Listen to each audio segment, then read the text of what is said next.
É só por uns dias, disse meu genro. Mas ao ver o contrato na mesa, notei que estavam armando algo. Meu nome é João Albuquerque.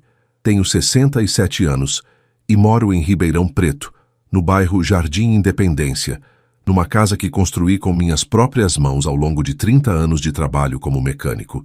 É uma casa simples, mas é minha. Tenho um quintal grande onde plantei jabuticabeiras e mangueiras que minha falecida esposa Marta adorava. Faz 5 anos que ela se foi. Câncer. Levou ela rápido demais, deixando um vazio que ainda dói quando olho para a cadeira de balanço vazia na varanda. Desde que Marta partiu, meus 3 filhos tentaram, cada um à sua maneira, preencher o espaço que ela deixou. Ricardo, o mais velho, engenheiro lá em São José do Rio Preto, liga todo domingo à noite. Marcos, o do meio, caminhoneiro, passa aqui sempre que volta de viagem e fica uns dias comigo. Mas foi Fernanda, minha caçula de 30 anos, quem mais ficou por perto. Professora dedicada, casada com Diogo há 3 anos, mãe da pequena Isabela, que hoje tem 2 aninhos e é a luz dos meus olhos. Se vocês estão acompanhando essa história, deixem nos comentários de onde estão assistindo e se inscrevam no canal para não perder os próximos capítulos. Sua presença aqui significa muito. Era uma quinta-feira de tarde, dia 23 de março. Eu tinha acabado de regar as plantas quando ouvi o portão se abrindo. Fernanda apareceu com a Isabela no colo e Diogo logo atrás carregando uma mochila grande. Oi, pai. Fernanda sorriu, mas havia algo diferente no olhar dela, uma tensão disfarçada. Filha, que surpresa boa. Abracei ela e peguei a netinha no colo. Não era dia de vocês virem hoje. Diogo entrou, apertou minha mão com aquele jeito formal dele, sempre sorridente. Sogro, a gente precisava conversar com o senhor sobre uma coisa. Sentamos na sala. A brisa da tarde entrava pela janela, trazendo o cheiro do jasmim que Marta tinha plantado. Fernanda ajeitou Isabela no sofá e trocou um olhar rápido com Diogo. Pai, aconteceu uma coisa, começou ela, com a voz mansa. Estamos fazendo uma reforma no apartamento. Pintando, trocando o piso da cozinha. O cheiro está muito forte, principalmente a tinta. O médico disse que não é bom para a Isabela. Claro, concordei. Criança pequena não pode ficar respirando essas químicas. Diogo se inclinou para a frente, apoiando os cotovelos nos joelhos. Então, sogro, a gente pensou... É só por uns dias, 2 semanas no máximo. A gente poderia ficar aqui com o senhor? Ou, se preferir, o senhor fica no nosso apartamento enquanto a gente termina a reforma aqui. Mas achamos melhor ficarmos aqui, para fazer companhia para o senhor também. 2 semanas. Parecia pouco. E a verdade é que eu sentia falta daquele movimento, daquelas vozes pela casa. Claro que podem ficar, respondi sem pensar muito. A casa é grande, tem quarto sobrando. Vai ser bom ter vocês por aqui. Fernanda sorriu, mas o sorriso não chegou aos olhos. Obrigada, pai. O senhor sempre foi tão generoso com a gente. Naquela noite, ajudei Diogo a trazer as malas do carro. Eles se instalaram no quarto que era de Fernanda quando criança. Isabela dormiu rapidinho, cansada do dia. Preparei um café e ficamos conversando na cozinha. Diogo falava sobre trabalho, sobre o mercado imobiliário aquecido em Ribeirão, sobre oportunidades. Fernanda estava quieta, mexendo na xícara sem beber. O senhor já pensou, sogro, em simplificar a vida? Diogo perguntou de repente. Como assim? Essa casa é grande. Manutenção, limpeza, quintal para cuidar. O senhor sozinho aqui? Não seria mais prático um lugar menor? Um apartamento, sei lá. Menos trabalho. Olhei para ele, tentando entender aonde queria chegar. Eu gosto daqui, Diogo. É minha casa. Tenho minhas memórias, meu quintal, meus vizinhos. Claro. Ele levantou as mãos. Era só uma ideia. Mas, enfim, estamos aqui agora. Vamos aproveitar esse tempo juntos. Aquela conversa me deixou inquieto, mas não dei muita importância. Subi para o quarto, rezei como faço toda noite, pedi a Deus que protegesse meus filhos e netos e dormi. Os primeiros 3 dias foram tranquilos. Fernanda levava Isabela para a escola de manhã. Eu cuidava do quintal. Diogo saía cedo para a imobiliária. À noite, jantávamos juntos. Parecia bom demais para ser verdade. E era. Na manhã do 4º dia, sexta-feira, eu tinha consulta marcada com o cardiologista às 9 horas. Diogo insistiu em me levar, mas eu disse que preferia ir de ônibus. Sempre fui independente assim. Ele pareceu contrariado. A consulta foi rápida. O médico disse que estava tudo bem. Pressão controlada, coração batendo no ritmo certo. Saí do consultório às 10h15. O ônibus chegou rápido. E às 11 eu já estava de volta ao bairro. Quando abri o portão de casa, a sala estava vazia. Mas ouvi vozes vindas da cozinha. Vozes baixas, tensas. Parei na entrada e, sem querer ou talvez querendo entender, fiquei ali, ouvindo. Você tem certeza que ele vai assinar? Era a voz de Fernanda. Ele vai, amor. Confia em mim. O velho é teimoso, mas com o argumento certo ele assina. Eu já preparei tudo, Diogo respondeu. Meu coração começou a bater mais rápido. E se ele desconfiar? Não vai desconfiar. A gente está aqui, cuidando dele, fazendo companhia. Ele está se sentindo menos sozinho. Na hora certa, eu mostro os papéis, falo que é para facilitar, para organizar o futuro dele, e pronto. Silêncio. Depois, a voz da minha filha, baixa, quase um sussurro. Eu só não queria que fosse assim, Diogo. Fernanda, a gente já conversou sobre isso. Aquela casa vale quase $500 mil. Seu pai não precisa de tudo aquilo. A gente cuida dele, coloca ele num lugar bom, menor, e usa o dinheiro para o futuro da Isabela, para a gente crescer. É pelo bem de todos. Minhas pernas ficaram fracas. Segurei na parede para não cair. Minha filha, minha Fernanda. A que eu carreguei no colo. A que chorou no meu ombro quando terminou o namoro na adolescência. A que eu dei o vestido de noiva com o dinheiro que guardei durante meses. Ela estava planejando me tirar minha casa. Respirei fundo e, com as pernas trêmulas, subi a escada devagar, sem fazer barulho. Entrei no meu quarto e fechei a porta. Sentei na cama, as mãos tremendo, o peito apertado. Olhei para a foto de Marta na mesinha de cabeceira. Seus olhos gentis me olhavam de volta. Marta, o que eu faço? Sussurrei. Mas naquele momento, eu ainda não sabia que a traição que eu havia descoberto era apenas o começo. Fiquei no quarto por quase 1 hora, tentando processar o que tinha ouvido. Minha cabeça girava com perguntas sem resposta.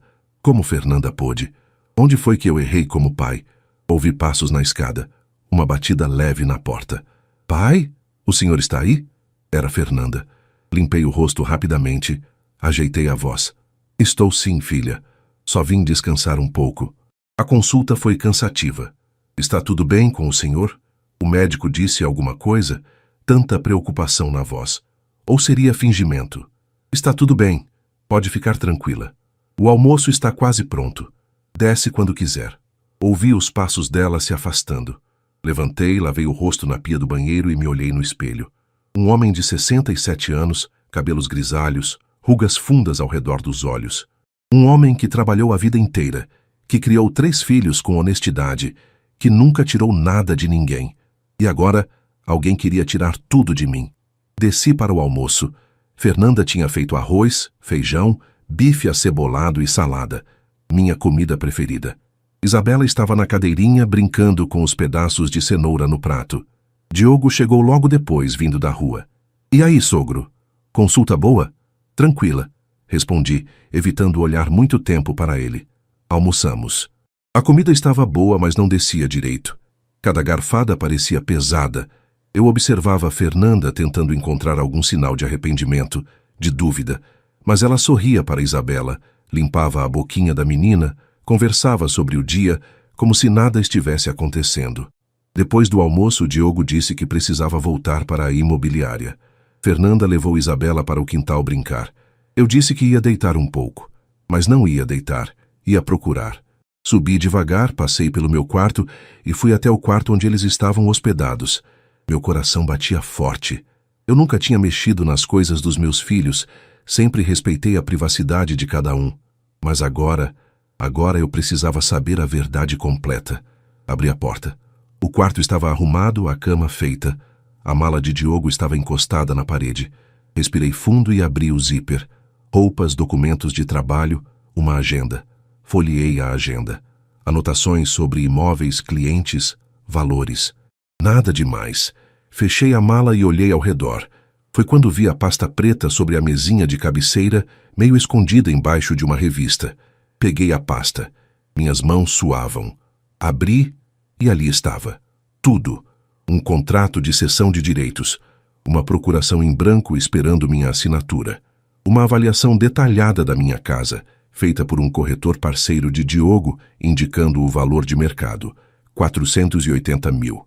E mais, um folder de uma casa de repouso premium, chamada Vila Serena, com fotos de idosos sorrindo em jardins bem cuidados, quartos individuais, assistência 24 horas. Minha residência futura, aparentemente. Continuei lendo. Havia anotações manuscritas de Diogo nas margens dos documentos. Convencer JA a assinar procuração, argumentar praticidade e segurança, propor mudança gradual. Primeira etapa, fazer ele se acostumar com a ideia de morar com menos responsabilidades. Segunda etapa, visita à Vila Serena, apresentar como passeio. Terceira etapa, assinatura. JA, João Albuquerque. Eu, tudo planejado, cada passo calculado. E o pior, no fundo da pasta havia uma planilha financeira. A venda da casa estava estimada em 480 mil reais. Desse valor, 80 mil seriam usados para custear estadia de JA na Vila Serena por 3-4 anos. Os 400 mil restantes seriam investidos e gerenciados por Diogo Silva e Fernanda Albuquerque para o benefício da família. Benefício da família. Sentei na cama deles, a pasta aberta no colo, e as lágrimas vieram. Lágrimas silenciosas, amargas. Não era só a casa. Era tudo. Minha liberdade, minha dignidade, minha autonomia. Eles queriam me trancar numa casa de repouso, enquanto viviam com o dinheiro que eu suei para conquistar. E Fernanda, minha filha, estava junto nisso. Ouvi a voz de Isabela lá embaixo, rindo no quintal. Uma criança inocente que não sabia de nada. E eu pensei, será que no futuro vão fazer isso com ela também? Vão ensinar essa menina que é certo trair quem confia, que é normal tirar de quem ama? Guardei tudo de volta na pasta, exatamente como estava. Coloquei embaixo da revista, fechei a mala de Diogo. Saí do quarto, desci a escada e fui para o quintal. Fernanda estava sentada no banco de madeira que eu fiz há anos, embaixo da mangueira. Isabela corria atrás de uma borboleta. Pai, o senhor está bem? Está pálido? Olhei para ela. Procurei nos olhos da minha filha algum vestígio da menina que eu conhecia. Mas tudo o que vi foi uma estranha. Estou sim, filha. Só pensando na vida. O senhor pensa demais. Ela sorriu. Precisa relaxar mais. Relaxar. Enquanto planejavam me roubar. Fernanda... Comecei, mas parei. Ainda não era a hora. Eu precisava de tempo. Precisava pensar. Fala, pai. Nada. Só... Fico feliz de ter vocês aqui. Ela levantou e me abraçou. E eu, mesmo sabendo de tudo, correspondi ao abraço. Porque era minha filha. Porque eu ainda tinha esperança, mesmo que pequena, de que ela pudesse voltar atrás. De que houvesse algo de bom ainda ali. Mas no fundo, eu sabia. A traição estava completa. E eu estava sozinho. Naquela noite, depois que todos dormiram, desci até a sala. Olhei pela janela para a rua vazia, iluminada apenas pelos postes. Pensei em Marta. Pensei em quanto ela ficaria destruída se soubesse disso. Que ali, na solidão da madrugada, comecei a entender que eu precisaria de ajuda. Mas de quem? Ricardo estava longe, ocupado demais. Marcos estava na estrada. Então me lembrei de Dona Conceição, minha vizinha de anos, e de Dr. Henrique, meu velho amigo.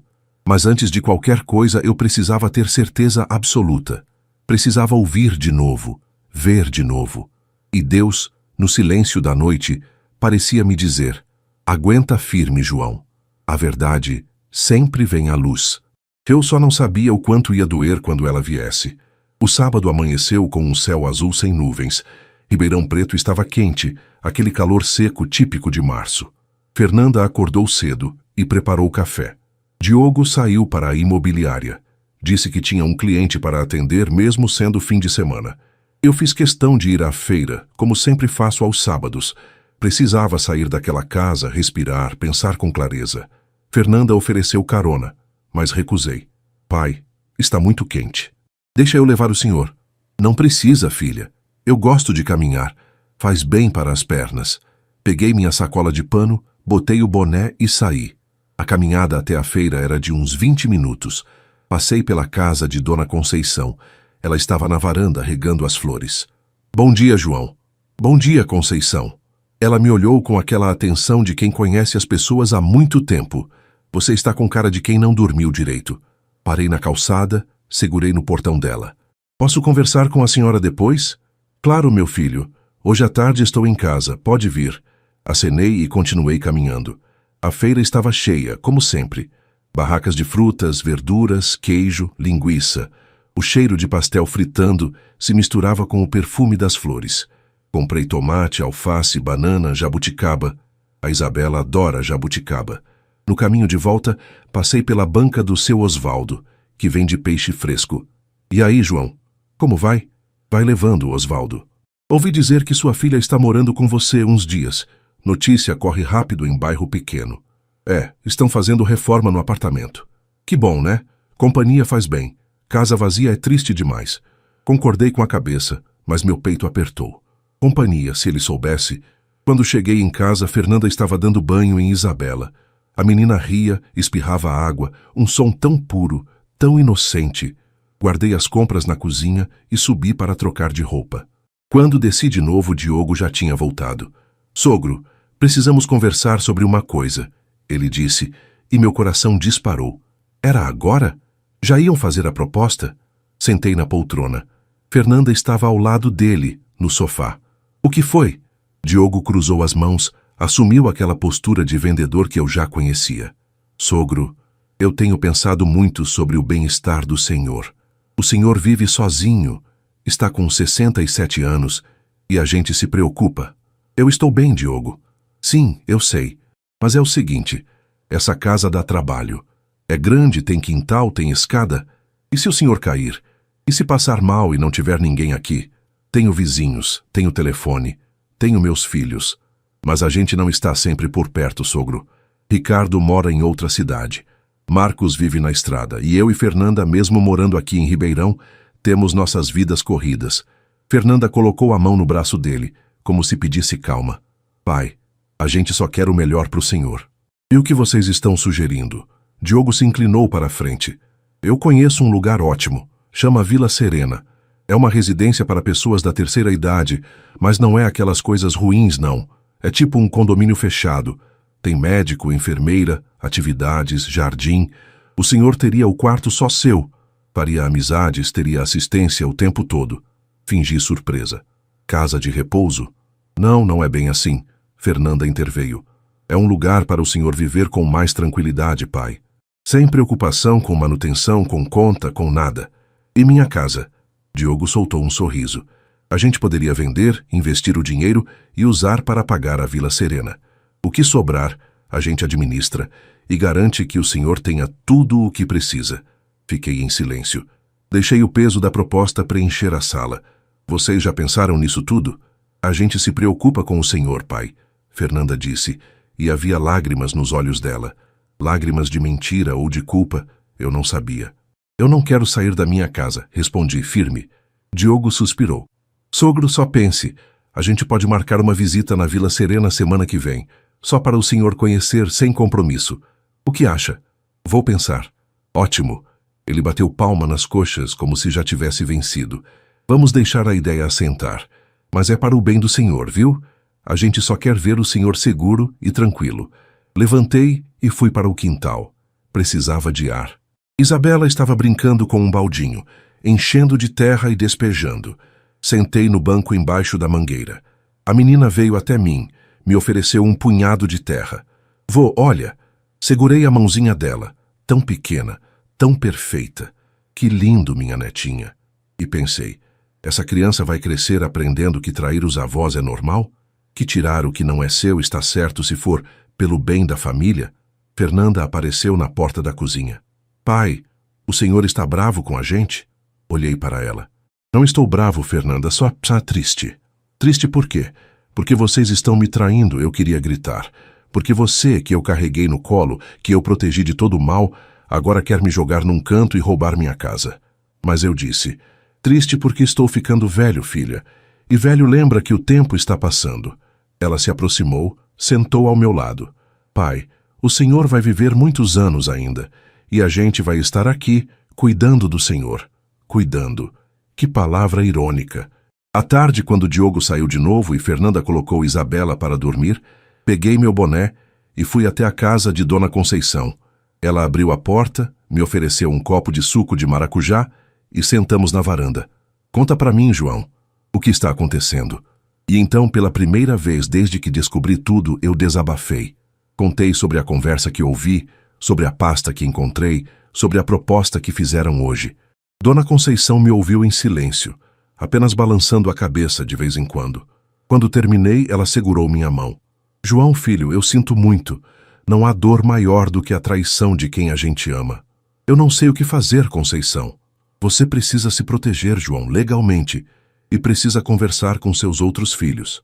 Ricardo está longe e Marcos está na estrada. Então liga para eles e procura ajuda jurídica. Você conhece Dr. Henrique, não conhece?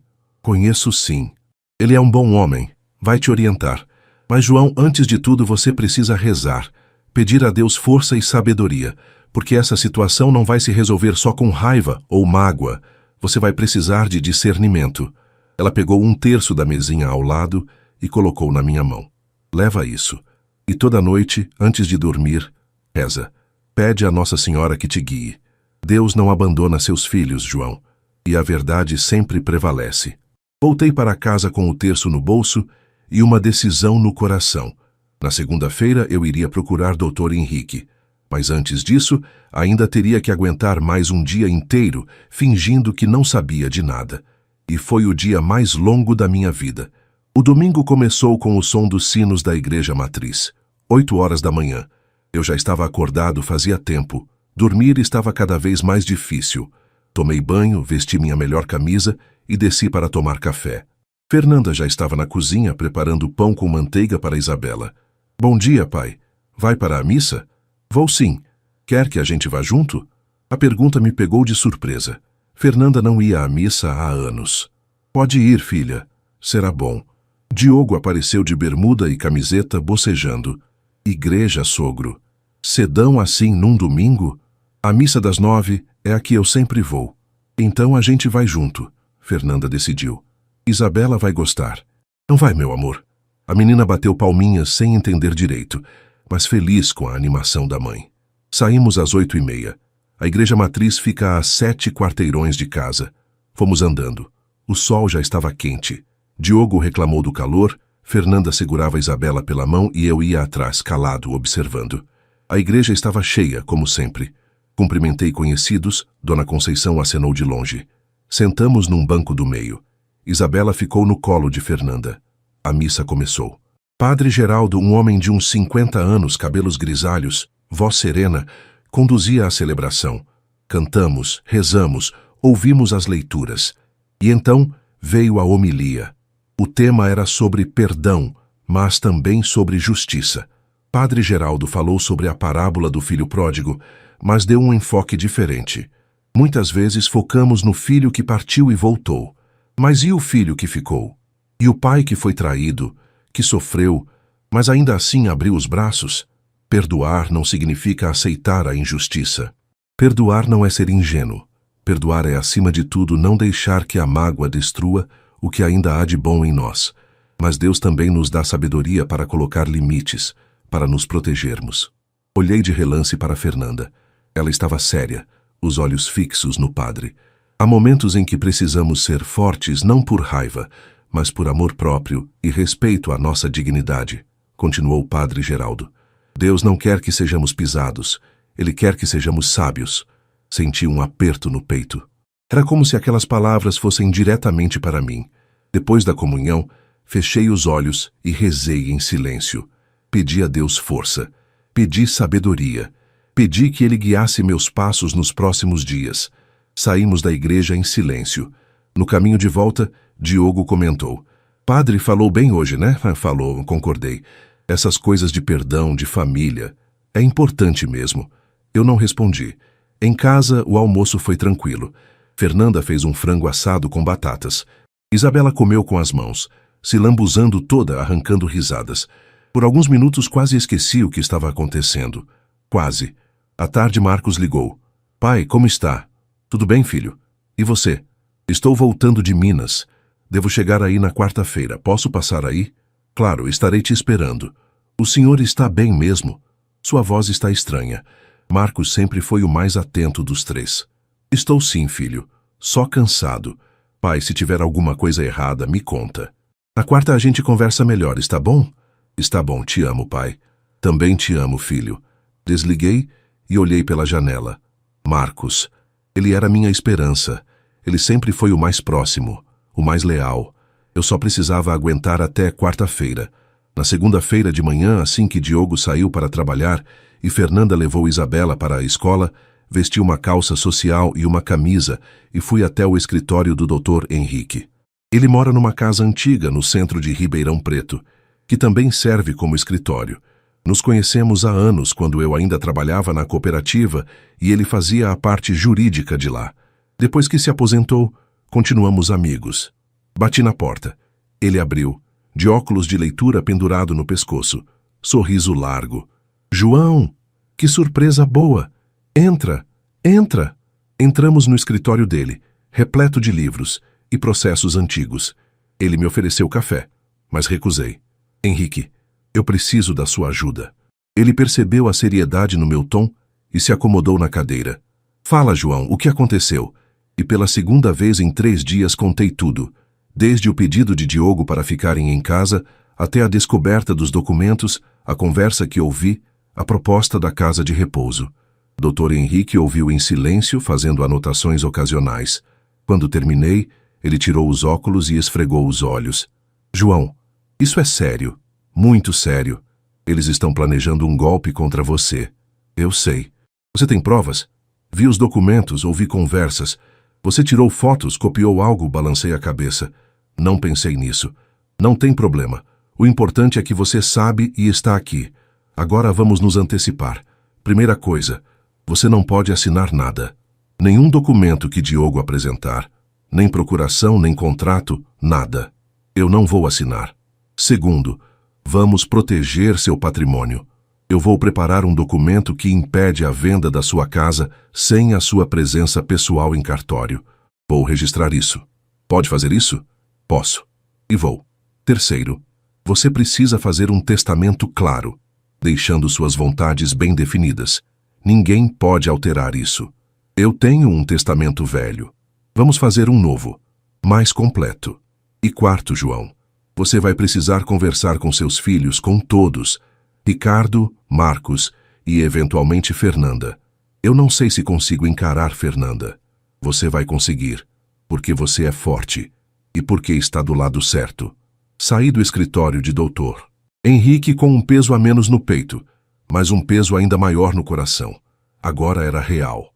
Agora havia um plano, mas ainda faltava a parte mais difícil, o confronto. E ele estava chegando, mais rápido do que eu imaginava. A quarta-feira amanheceu nublada. Um vento frio soprava, incomum para março.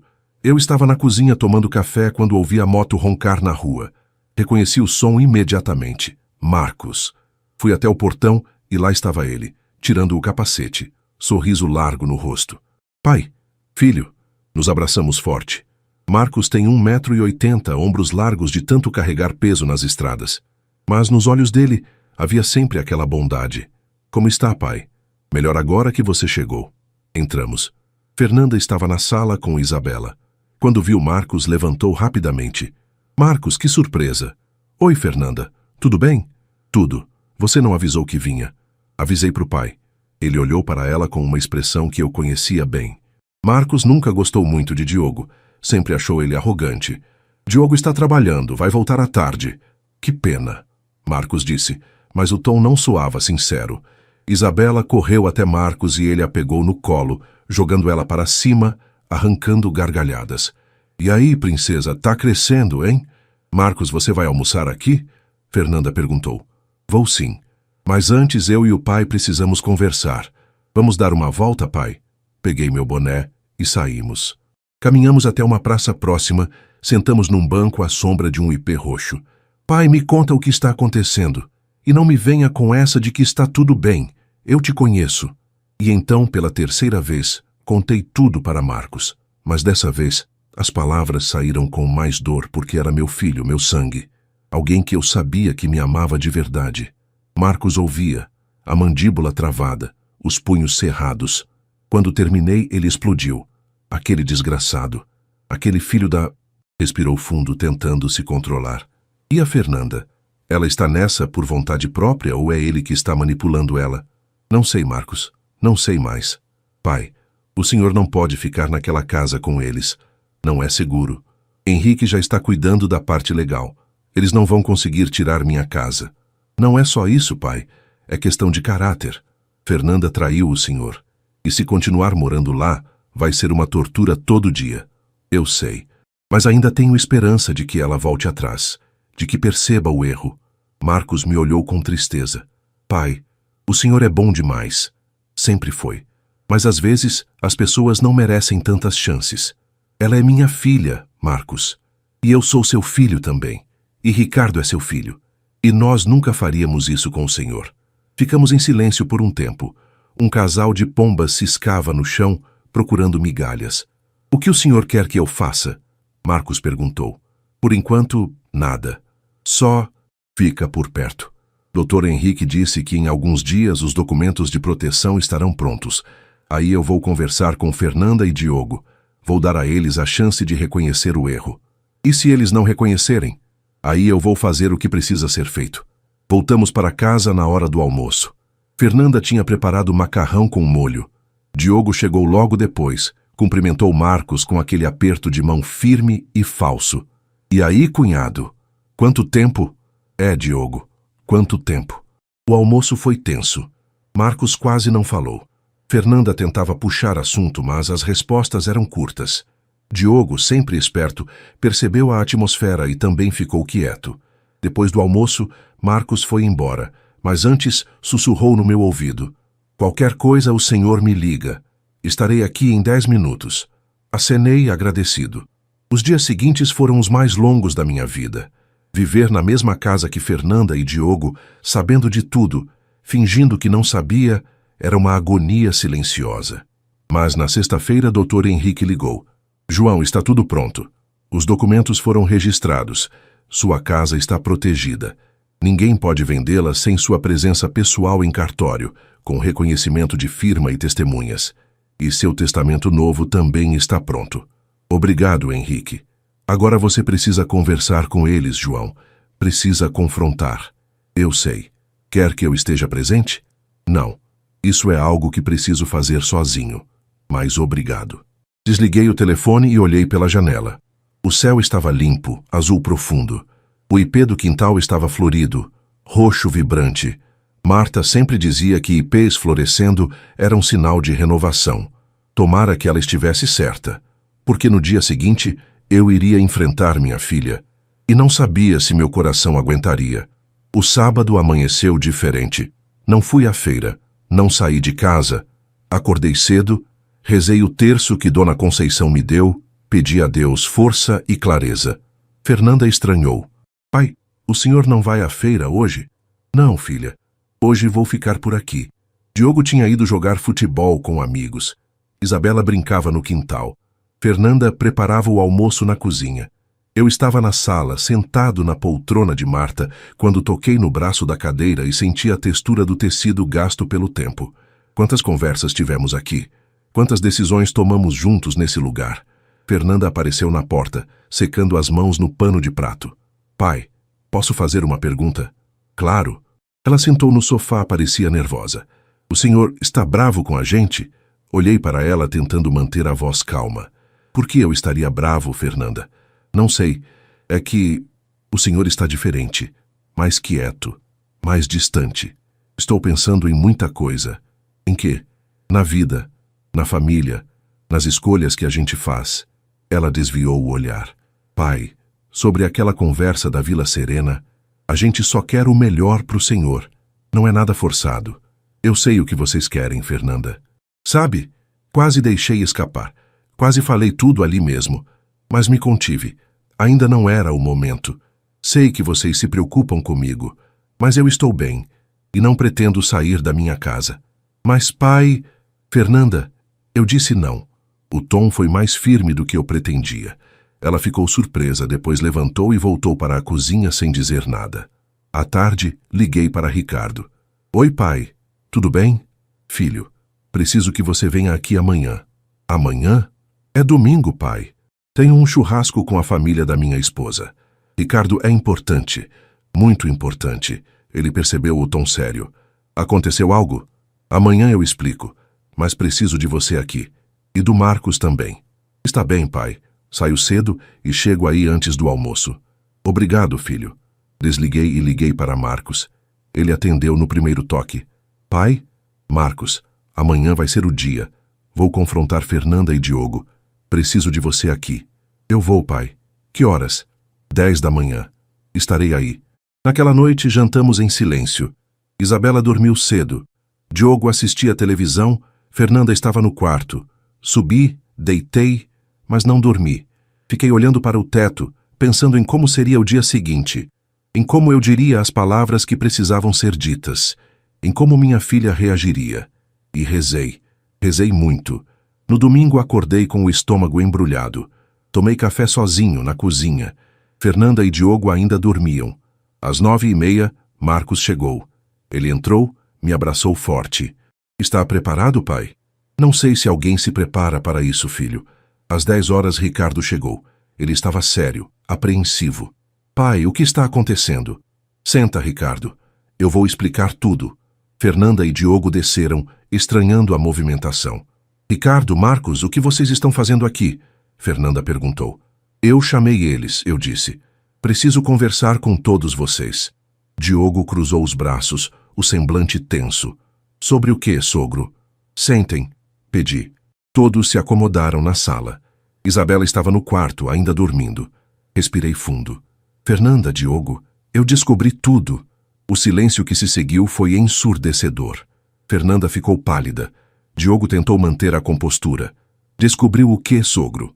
A pasta com os documentos, o contrato, a procuração, a planilha com o valor da minha casa, a Vila Serena, tudo. Fernanda levou a mão à boca. Ricardo e Marcos olharam para ela, incrédulos. Do que ele está falando, Fernanda? Ricardo perguntou. Ela não respondeu. As lágrimas começaram a cair. Diogo tentou argumentar. Sogro, o senhor não entendeu. A gente estava só se planejando para o futuro. Não era nada definitivo. Não era definitivo? Minha voz subiu, e eu senti a raiva que vinha segurando há dias finalmente começar a emergir. Vocês planejaram cada detalhe. Queriam me enfiar numa casa de repouso, vender minha propriedade e ficar com o dinheiro. Não é assim, Fernanda gritou em lágrimas. A gente queria cuidar do senhor. Cuidar? Marcos se levantou furioso. Roubar a casa do próprio pai a cuidar? Não foi roubar. Diogo também se levantou. Foi um planejamento para o bem-estar dele. Para o bem-estar de vocês, você quer dizer. Ricardo entrou na discussão chocado e revoltado. A sala virou um campo de batalha, e eu, no meio de tudo, sentado na poltrona de Marta, só conseguia pensar, como chegamos a esse ponto? Chega! Gritei, e todos pararam. A sala ficou em silêncio. Até o barulho da rua parecia ter cessado. Levantei devagar, as pernas tremendo, mas a voz firme. Eu passei a última semana fingindo que não sabia de nada, convivendo com vocês, Fernanda e Diogo, sabendo que estavam planejando me trair. Você sabe o que é isso? Sabe a dor que é olhar para a filha que você criou, que você amou, que você deu tudo, e saber que ela está conspirando para tirar o que você construiu a vida inteira? Fernanda soluçava, o rosto escondido nas mãos. Pai, deixa ela falar. Diogo interrompeu, mas Marcos deu um passo na direção dele. Você não manda nada aqui, Diogo. Fica quieto. Diogo encarou Marcos, mas percebeu que não tinha aliados naquela sala. Recuou. Fernanda, chamei minha filha e ela ergueu o rosto molhado de lágrimas. Por quê? Pai, a gente... Ela respirou fundo. A gente está com dívidas. O apartamento está financiado, Diogo perdeu clientes, a escola da Isabela é cara. E então a solução foi me roubar. Não foi roubar, ela gritou. O senhor vive sozinho nessa casa enorme. O senhor não precisa de tudo isso. Não preciso. Essa casa é minha história, Fernanda. Cada tijolo aqui foi colocado com o suor do meu trabalho. Cada árvore do quintal foi plantada pela sua mãe. E você acha que pode decidir o que eu preciso ou não? Desculpa, pai, desculpa. Desculpa não resolve, Marcos disse, a voz carregada de dor e raiva. Você traiu nosso pai, Fernanda. Você e esse aí. Diogo finalmente falou, mas com um tom diferente, quase desafiador. Sogro, o senhor está sendo dramático. A gente ia cuidar do senhor. O senhor ia ter tudo o que precisasse. Cuidar? Ricardo se levantou. Vocês iam trancar ele numa casa de repouso e viver com o dinheiro dele. E o que há de errado nisso? Ele não tem condição de cuidar dessa casa sozinho. Ele pode cair, pode passar mal. Eu tenho 67 anos, Diogo, falei, olhando diretamente para ele. Não sou inválido, não sou incapaz e não sou burro. Ele desviou o olhar. Fernanda tentou se aproximar de mim. Pai, por favor, a gente pode conversar. A gente pode resolver isso. Dei um passo para trás. Não toque em mim. A frase saiu dura, cortante. Fernanda recuou como se tivesse levado um tapa. Pai, vocês dois vão sair da minha casa. Hoje. Agora. Diogo deu uma risada amarga. Ah, é? E para onde a gente vai? Para o apartamento de vocês. Aquele que está em reforma, lembra? Ele ficou vermelho. Não tem reforma nenhuma, né, Diogo? Marcos disse. Foi tudo mentira desde o começo. Fernanda chorava sem parar, mas não negou. Ricardo balançou a cabeça, decepcionado. Fernanda, eu nunca imaginei que você fosse capaz disso. Você sabia? Marcos perguntou, olhando para Ricardo. Ricardo hesitou. Diogo tinha comentado algo sobre convencer o pai a vender a casa e simplificar a vida dele. Mas eu não achei que seria dessa forma. Eu achei que seria uma conversa, uma sugestão. E você não pensou em avisar o pai? Eu achei que era só papo, que não ia para frente. Você é um omisso, Ricardo. Marcos cuspiu as palavras.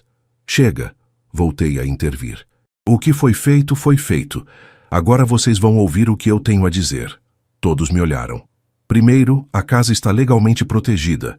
Dr. Henrique cuidou de tudo. Ninguém pode vendê-la sem minha presença pessoal, com testemunhas. Segundo, eu refiz meu testamento. Está tudo registrado e documentado. Vocês não vão colocar as mãos nessa propriedade enquanto eu estiver vivo. E depois que eu morrer, vai ser dividido igualmente entre os três, com cláusulas que impedem venda por procuração ou má gestão. Fernanda cobriu o rosto. Diogo estava branco. Terceiro, continuei. Fernanda, você é minha filha. Eu não vou te expulsar da minha vida, mas você quebrou minha confiança. E confiança não se recupera de uma hora para outra. Vocês vão sair daqui. Vão cuidar da vida de vocês e se um dia você entender a gravidade do que fez e vier pedir perdão de verdade, não por dinheiro, não por interesse, mas por amor, aí a gente conversa. Pai, ela tentou falar. Eu não terminei. Diogo, você nunca mais entra nessa casa. Você manipulou minha filha, você planejou esse golpe e você não tem respeito nenhum por mim. Você não é bem-vindo aqui. Diogo abriu a boca para responder, mas Marcos deu um passo na direção dele. Eu, no seu lugar, ficava quieto. Diogo olhou ao redor. Percebeu que estava sozinho. Pegou a mochila deles, que ainda estava no quarto. Fernanda estava paralisada, em choque. Ricardo se aproximou dela. Fernanda, vai. Vai com ele. Você fez sua escolha. Ela olhou para mim, os olhos vermelhos, implorando. Pai, por favor, não me manda embora assim. Meu coração se partiu. Mas eu sabia que precisava ser forte. Você escolheu ele, Fernanda. Você escolheu o dinheiro. Agora vai e vive com as consequências. Diogo voltou com as malas. Pegou Isabela, que tinha acordado, e estava chorando sem entender o que estava acontecendo. Fernanda me olhou uma última vez, depois seguiu Diogo para fora. A porta se fechou, e a casa ficou em silêncio. Ricardo e Marcos me abraçaram, um de cada lado. Fez o certo, pai. Ricardo disse. Doeu, sussurrei. A gente sabe. Marcos respondeu. Mas o senhor não podia deixar isso passar. Ficamos ali, os três, abraçados em silêncio. Lá fora, o ipê roxo balançava ao vento. E eu me perguntava se aquela dor algum dia ia passar. Os dias seguintes foram os mais solitários da minha vida. Mesmo com Marcos passando quase todo dia e Ricardo ligando toda noite, a casa parecia vazia demais. Eu olhava para o quarto onde Fernanda ficou e sentia um aperto no peito. Via Isabela brincando no quintal na minha imaginação e a saudade apertava. Dona Conceição vinha toda tarde, trazia bolo, fazia café, sentava comigo na varanda. João, você fez o certo. Então por que dói tanto, Conceição? Porque você é pai, e pai ama, mesmo quando é traído. Uma semana depois do confronto, Fernanda mandou uma mensagem. Pai, eu entendo se o senhor não quiser falar comigo, mas eu queria que soubesse que eu sinto muito, muito mesmo. Eu errei feio, não tenho desculpa. Diogo, ele me convenceu de que era o melhor, mas eu sei que não era. Eu deveria ter protegido o senhor, não conspirado contra. Eu amo o senhor, pai. Sempre amei. E sei que não mereço, mas um dia, se o senhor puder, gostaria de tentar consertar isso. Isabela pergunta por você todo dia. Desculpa, de coração. Lia a mensagem várias vezes ao dia. Queria responder. Queria perdoar. Mas Dr. Henrique me aconselhou. João, dá tempo. Deixa ela sentir o peso do que fez. Perdão rápido demais é perdão sem valor. E então, numa quinta-feira, 2 semanas depois, recebi uma ligação de um número desconhecido. Alô? Senhor João Albuquerque? Sim. Aqui é da Vila Serena. O senhor fez uma visita recentemente? Gelei. Não. Por quê? Temos aqui uma solicitação de reserva de vaga no nome do senhor, feita por um tal de Diogo Silva, que se identificou como responsável familiar. Ele deixou alguns documentos e estava tentando agendar a entrada do senhor, mas precisamos confirmar diretamente com o senhor. A audácia. Eu nunca autorizei isso e não vou autorizar. Cancelem tudo. Entendido, senhor. Vamos cancelar e arquivar como tentativa irregular. O senhor quer registrar queixa? Pensei por um momento. Não. Só cancelem. E não aceitem mais nada em meu nome sem meu contato direto. Perfeitamente, tenha um bom dia. Desliguei e liguei para Dr. Henrique. Contei o que tinha acontecido. João, isso é grave. Ele continuou tentando mesmo depois de tudo. Quer que eu tome medidas legais? Não, Henrique, já basta, só mantém tudo protegido. Pode deixar. Na sexta-feira, Ricardo veio me visitar. Trouxe a esposa e os 2 filhos. Pai, a gente queria passar o fim de semana aqui com o senhor, se deixar. Claro, filho, a casa é de vocês também. Foi um fim de semana bom. Os netos brincaram no quintal, a nora ajudou a fazer almoço, Ricardo consertou a torneira da cozinha que estava pingando. Saias, eu peço desculpas. Ricardo disse no domingo à noite antes de ir embora. Eu deveria ter te avisado quando Diogo começou a falar essas coisas. Eu fui omisso. Ricardo, você não sabia que ia chegar nesse ponto. Mas eu poderia ter evitado. Poderia ter te protegido. Filho, o importante é que você está aqui agora. E isso vale muito. Ele me abraçou. Depois que foram embora, sentei na varanda. Dona Conceição apareceu com uma Bíblia na mão. João, eu trouxe algo para você ler. Era o Salmo 27. Ela leu em voz alta. O Senhor é minha luz e minha salvação. De quem terei medo? O Senhor é a fortaleza da minha vida. De quem terei temor? Deus está com você, João. E vai continuar estando. Essa dor vai passar. E algo novo vai nascer dessa cinza. Naquela noite rezei mais uma vez o terço. E pela primeira vez desde o confronto, senti uma paz pequena, mas real, começando a crescer no meu peito. Não era o fim. Era, talvez, um novo começo. Um mês se passou desde o confronto. Fernanda tentou contato algumas vezes, mas eu não respondi. Não ainda. Precisava de tempo. Marcos me visitava 3 vezes por semana. Ricardo vinha nos fins de semana com a família. A casa estava mais movimentada do que antes, e isso ajudava. Mas algo dentro de mim tinha mudado. Eu não queria apenas viver. Queria ter propósito. Foi numa tarde de quinta-feira, quando estava no quintal podando a mangueira, que Dona Conceição me chamou do portão. João, você está ocupado? Nunca estou ocupado para você, Conceição. Entra. Ela entrou, mas vinha acompanhada. 3 crianças do bairro, sujas de jogar bola na rua. João, essas crianças ficam o dia todo na rua. Os pais trabalham, não têm onde ficar. Eu estava pensando, seu quintal é tão grande, será que você não podia abrir para elas brincarem aqui algumas tardes por semana? Olhei para as crianças, olhei para o quintal, para as árvores, para o espaço. Marta sempre sonhou com isso, murmurei. Sonhou com o quê? Com um lugar onde crianças pudessem brincar. Ela dizia que quintal vazio é desperdício de alegria. Dona Conceição sorriu. Então, o que acha? Olhei para as crianças de novo. Olhei para o ipê roxo. e senti pela primeira vez em semanas algo parecido com esperança. Podem vir, toda terça e quinta, das 2 às 5. Mas tem regras. Respeito, cuidado com as plantas e nada de briga. As crianças gritaram de alegria.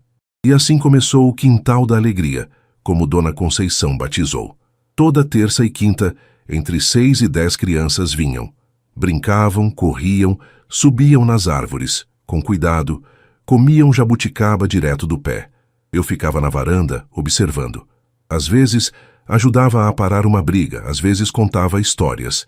E aos poucos, aquele vazio que a traição de Fernanda deixou foi sendo preenchido por risadas infantis. O padre Geraldo soube do projeto e foi me visitar. João, que iniciativa linda! A paróquia quer apoiar. Podemos trazer algumas doações, brinquedos, lanches para as crianças. Não precisa, padre. Mas a gente quer ajudar. Você está fazendo o bem, João. Está transformando dor em amor. Aceitei a ajuda. E o Quintal da Alegria cresceu. 2 meses depois do confronto, na véspera do Natal, a campainha tocou. Abri a porta. Era Fernanda, sozinha. Sem Diogo. Isabela no colo. Pai, posso entrar? Fiquei parado por um momento. Marcos estava dentro de casa, ajudando a montar a árvore de Natal. Ele veio até a porta, viu Fernanda e me olhou, esperando minha decisão. Pode entrar, eu disse. Fernanda entrou, os olhos vermelhos, a expressão cansada. Isabela me viu e esticou os bracinhos. Vô, peguei a neta no colo. Como eu senti falta dela. Sentamos na sala. Marcos ficou de pé, de braços cruzados, vigiando. Pai, eu... Fernanda começou, mas a voz falhou. Ela respirou fundo. Eu não vim pedir perdão. Sei que não mereço. Vim só agradecer. Agradecer por ter me impedido, por ter me mostrado o quanto eu estava errada. Diogo, eu me separei dele. Marcos ergueu as sobrancelhas. Eu também fiquei surpreso. Quando ele continuou tentando registrar o senhor na Vila Serena, mesmo depois de tudo, eu vi quem ele realmente era. E percebi que eu tinha virado cúmplice dele, que eu tinha traído o senhor por ganância, por fraqueza. Não consigo descrever a vergonha que sinto. As lágrimas dela caíam livremente agora. Eu voltei a morar sozinha com a Isabela. Estou trabalhando, me virando. E estou tentando ser uma pessoa melhor. Não sei se um dia o senhor vai me perdoar de verdade, mas eu queria que soubesse que eu entendi. Entendi o quanto eu errei. E que o amor do Senhor, mesmo quando estava me protegendo de mim mesma, era verdadeiro. Fiquei em silêncio, processando. Fernanda, finalmente disse, você me machucou profundamente. Que essa dor não vai embora da noite para o dia. Eu sei, mas você é minha filha. E essa menina aqui, apertei Isabela contra mim, é minha neta. E eu não vou desistir de vocês. Mas vai levar tempo. Vai precisar de ações, não só palavras. Eu vou provar, pai, de todas as formas que puder. Marcos se aproximou. Fernanda, se você voltar a fazer algo assim, eu mesmo te arrasto para fora dessa casa, entendeu? Ela assentiu envergonhada. Entendi, Marcos, e obrigada. Por proteger nosso pai quando eu não protegi. Isabela brincava com meu colar, puxando, rindo, e naquele momento, olhando para aquela criança inocente, decidi dar uma chance. Vocês vão passar o Natal aqui, amanhã, com Ricardo, Marcos, todo mundo, como família. Fernanda chorou de novo, mas dessa vez de alívio. Obrigada, pai. Obrigada. Não era perdão completo. Não ainda. Mas era um começo. O Natal foi diferente. Fernanda estava tímida, claramente ainda carregando a culpa. Ricardo e Marcos a trataram com distância, mas sem hostilidade. Isabela era o centro de tudo, correndo pela casa, enchendo o ambiente de vida. Fizemos o almoço juntos. Peru, arroz, farofa, a comida que Marta sempre fazia. Sentamos à mesa, demos as mãos e eu fiz a oração. Senhor, obrigado por essa família, pelas alegrias e pelas dores, porque ambas nos ensinam. Obrigado por nos dar a chance de recomeçar, de aprender, de crescer. Protege cada um aqui e nos ajuda a sermos melhores. Amém. Amém. Todos responderam. Depois do almoço, enquanto as crianças brincavam no quintal, sentei com Fernanda na varanda. Pai, eu queria te contar uma coisa. Fala, filha. Eu procurei ajuda. Estou fazendo terapia. Percebi que eu sempre fui insegura. Sempre quis provar que era boa o suficiente. E quando Diogo apareceu com aquele plano, ele pintou como se fosse a solução para todos os problemas. Eu não vi que era errado, porque eu estava cega pelo medo de falhar, de não ser suficiente. Escutei em silêncio. Mas o senhor, pai, mesmo quando me confrontou, mesmo quando me mandou embora, fez por amor. E eu entendo isso agora. O senhor estava me protegendo de mim mesma. Fernanda, eu sempre vou te amar. Mas amor não é aceitar qualquer coisa. Amor também é colocar limites, é ensinar o certo. Eu sei, e eu estou aprendendo. Vou levar um tempo, mas eu vou me redimir. Eu acredito em você. Ela me abraçou, e dessa vez eu abracei de volta com mais convicção. Os meses seguintes foram de reconstrução lenta. Fernanda vinha uma vez por semana, ajudava no quintal da alegria, trazia a Isabela. Diogo tentou contato algumas vezes, mas Dr. Henrique cuidou de manter distância legal. Ricardo se aproximou mais, trouxe os filhos com frequência. Marcos continuou sendo meu pilar, e o quintal da alegria se tornou um pequeno projeto comunitário. Dona Conceição trouxe outras vizinhas, fizeram mutirão, plantaram mais árvores, construíram um pequeno parquinho com doações da paróquia. Marta estaria orgulhosa. Numa tarde de junho, 6 meses depois do confronto, Dr. Henrique me ligou. João, tenho uma novidade. O quê? Diogo está sendo investigado por fraude. Outros clientes da imobiliária denunciaram práticas irregulares. Parece que tentar enganar você não foi caso isolado. E Fernanda? Ela não está envolvida. O nome dela não aparece em nada. Respirei aliviado. Que bom. A justiça está sendo feita, João. De um jeito ou de outro. No domingo seguinte, depois da missa, Padre Geraldo me chamou. João, queria te fazer um convite. A gente está organizando um grupo de idosos aqui na paróquia. Encontros semanais, conversas, orações. Você não quer coordenar? Eu, padre? Você tem sabedoria, João. Passou por muita coisa e saiu mais forte. Pode ajudar outros que estão passando por situações parecidas. Pensei por um momento. Aceito. E assim, aos 68 anos, João Albuquerque começou uma nova fase. Não mais a vítima de uma traição, mas alguém que transformou a dor em propósito. Numa noite de agosto, sentado na varanda, com o terço nas mãos e o som das crianças brincando no quintal ainda ecoando na memória, olhei para as estrelas. Marta, sussurrei. Consegui. Foi difícil. Doeu muito. Mas consegui. Transformei a dor em algo bom. E nossa Fernanda, ela está voltando. Devagar, mas está. O vento soprou suavemente, balançando as flores do ipê. E eu sorri, porque aprendi que família verdadeira não é quem carrega seu sangue, mas quem carrega seu coração com respeito. E que Deus, no silêncio, nos mostra quem realmente está ao nosso lado. O que foi plantado com traição, colhi com sabedoria. E agora, planto esperança, para que outros também possam colher.